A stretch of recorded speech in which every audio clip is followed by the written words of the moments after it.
1946 میں دوسری جنگ عظیم اور متعدد فسادات جیسے حالیہ واقعات سے تنگ آ کر برطانیہ میں مزدور حکومت کو احساس ہوا کہ اس کا نہ تو گھر میں مینڈیٹ ہے، نہ ہی بین الاقوامی سطح پر اس کی حمایت، اور نہ ہی برتری پر قابو پانے کے لیے برٹش انڈین آرمی کی قابل اعتمادی ہے۔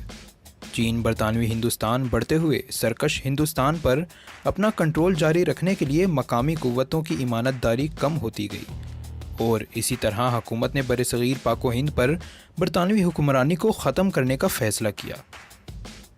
1946 میں انڈین نیشنل کانگریس ایک سیکولر پارٹی ہونے کی حیثیت سے مطالبہ کرتی رہی۔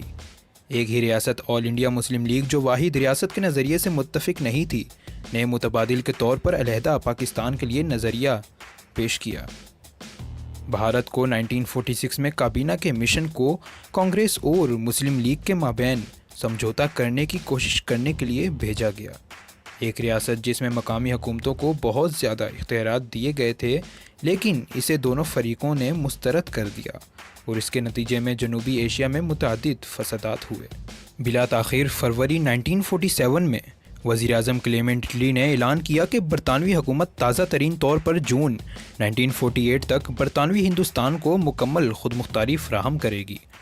3 جون 1947 کو برطانوی حکومت نے اعلان کیا کہ برطانوی ہند کو 2 آزاد ریاستوں میں تقسیم کرنے کے اصول کو قبول کر لیا گیا ہے۔ جانشین حکومتوں کو تسلط کا درجہ دیا جائے گا، اور انہیں برطانوی دولت مشترکہ سے علیحدگی کا مکمل حق حاصل ہوگا۔ وائسرائے ماؤنٹ بیٹن نے 15 اگست کو دوسری جنگ عظیم میں جاپان کے ہتھیار ڈالنے کی دوسری سالگرہ کو اقتدار کی منتقلی کی تاریخ کے طور پر منتخب کیا۔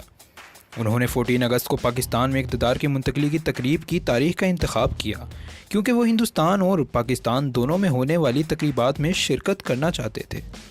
برطانیہ کے پارلیمنٹ کے ذریعے منظور کردہ ہندوستانی آزادی ایکٹ 1947 نے برطانوی ہندوستان کو 2 نئے آزاد تسلط میں تقسیم کر دیا۔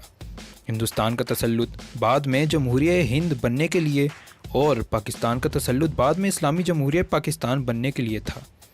اس ایکٹ کے تحت دونوں ممالک کے درمیان بنگال اور پنجاب کے صوبوں کی تقسیم، گورنر جنرل کے عہدے کا قیام، متعلقہ دستوری اسمبلیوں پر مکمل قانون سازی کا اختیار، اور مشترکہ املاک کی تقسیم کے لیے ایک طریقہ کار مہیا کیا گیا تھا۔ بعد ازاں اس قانون کو 18 جولائی 1947 کو شاہی منظوری ملی۔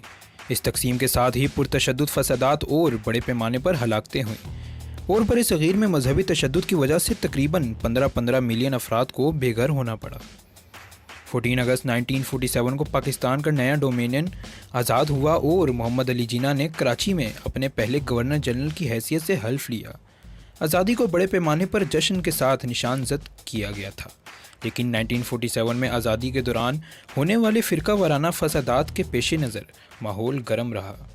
چونکہ اقتدار کی منتقلی 14 اور 15 اگست کی درمیانی رات کو ہوئی تھی، لہٰذا ہندوستانی آزادی ایکٹ 1947 نے 15 اگست کو پاکستان اور ہندوستان دونوں کی سالگرہ کے طور پر تسلیم کیا۔